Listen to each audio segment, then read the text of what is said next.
જય ભીમ, જય કાંશીરામ।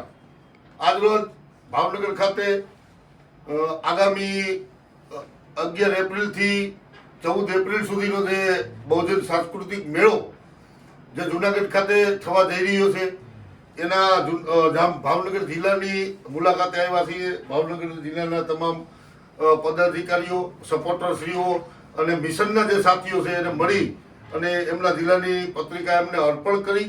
સાથે સાથે આ મેળાની અંદર બહુજન મહાપુરુષોના જે સંઘર્ષ છે અને આવનારી પેઢી સુધી જે વિચારધારા પહોંચાડવાની છે એ માટે આ જિલ્લાની જવાબદારી એમને સોંપવામાં આવી અને આમંત્રણ આપવા માટે અત્રે ઉપસ્થિત થયા છીએ। ત્યારે તમામ પદાધિકારીઓને જણાવવામાં આવ્યું કે વહેલી તકે જુનાગઢ ખાતે આ જે માનનીય કાંશીરામ સાહેબે જે શરૂઆત કરેલી હતી એ માનનીય કાંશીરામ સાહેબના રથને આગળ લઈ જવા માટે ડૉક્ટર બાબા સાહેબ આંબેડકરના જે સંઘર્ષો છે એ સંઘર્ષો અને બલિદાનને સફળતા અપાવવા માટે આ તન મન ધનથી તમામ લોકો સાથ સહયોગ આપવાનો અમને વચન આપ્યું છે। સાથે સાથે ઈમાનદારી અને નિષ્ઠાપૂર્વક આ બહુજન સાંસ્કૃતિક મેળાને સફળતા સુધી લઈ જશે। અને આપણી સાથે છે ભાવનગર શહેર પ્રમુખ બહુજન સમાજ પાર્ટીના માનની શ્રી અંકિતભાઈ વાઘેલા, એમને વિનંતી કરું કે આગળ વાત કરે। જય ભીમ, જય ભારત। આજરોજ જુનાગઢ જિલ્લાના જિલ્લા પ્રમુખ તેમજ જિલ્લાના હોદ્દેદારો ભાવનગર ખાતે પધાર્યા છે। જે 11 તારીખથી 14 તારીખ સુધી જે બહુજન મેળો છે એનો કાર્યક્રમ કઈ રીતે કરવો તેની રૂપરેખા આપવા માટે તેમજ પ્રચાર માટેની માહિતી આપવા માટે જુનાગઢ જિલ્લાથી તમામ હોદ્દેદારો અને સમર્થકો પધાર્યા છે। તેમજ ભાવનગર જિલ્લાના અને શહેરની ટીમના તમામ હોદ્દેદારો, સમર્થકો અને મિશનના સાથીદારો જે અહીંયા પધાર્યા છે।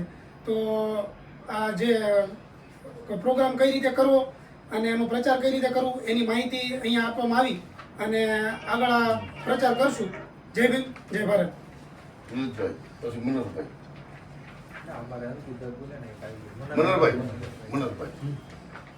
આમંત્રણ આપો બધાને। 11 થી 14 ક્રાંતિકારી જય ભીમ।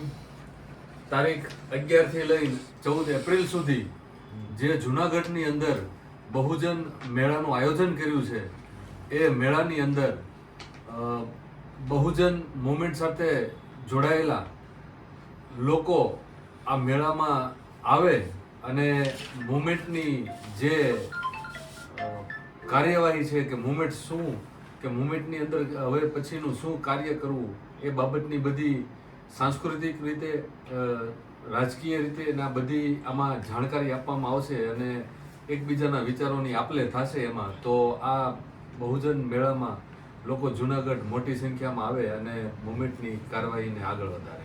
જય ભીમ। તો મિત્રો જોજો ભૂલાય નહીં, તારીખ 11 થી જ્યોતિબા ફૂલેના જન્મદિવસથી આ મેળાનું ઓપનિંગ થવાનું છે અને આપણા જેને મરદામાંથી માનવ બનાવ્યો આપણા મસીહા ડૉક્ટર બાબા સાહેબ આંબેડકરના જન્મોત્સવ મનાવી અને આની પૂર્ણાહુતિ થવાની છે। આ એક યાદગાર મેળો છે જે આપણી વિરાસત, આપણી ધરોહર, આપણી સંસ્કૃતિ અને આપણી જે વિચારધારા છે એ વિચારધારાને આવનારી પેઢી સુધી પહોંચાડવા માટેના એક નૈતિક પ્રયત્નો કર્યા છે। તો તમામ ગુજરાતવાસીઓને અમે ભાવભર્યું નિમંત્રણ આપીએ છીએ, આવો આ મેળામાં આપણે સાથે મળી અને વિચારધારાને રસપાન કરીએ અને આવનારી પેઢીને કઈ રીતે આપણે સુરક્ષિત રાખી શકીએ એના એક નૈતિક પ્રયત્નના ભાગરૂપે આપણી એક તાકાત છે। જેમ ડૉક્ટર બાબા સાહેબ આંબેડકરે આપણે જે સંવિધાનિક હકો આપ્યા છે એ હકોનું જ્યારે તીરહરણ થઈ રહ્યું છે ત્યારે કઈ રીતે આની ઉપર આપણે તરાપ મારી અને આપણા હક લેવા એના માટેનું એક બહુ મોટું આયોજન છે। તો સંગીત અને સંગીતના તાલે, વિચારધારાના તાલે અને બાળકોના મનોરંજન માટે મનોરંજનની સાથે વિચારધારા કઈ રીતે પ્રસ્થાપિત કરવી એના નૈતિક પ્રયત્નો છે। તો ગુજરાતની તમામ બહુજન સમાજને અમે અપીલ કરીએ છીએ। તો મળીએ છીએ આવનારી 11 થી 14 એપ્રિલ જુનાગઢ પાદરિયા મુકામે। જય ભીમ, જય ભારત।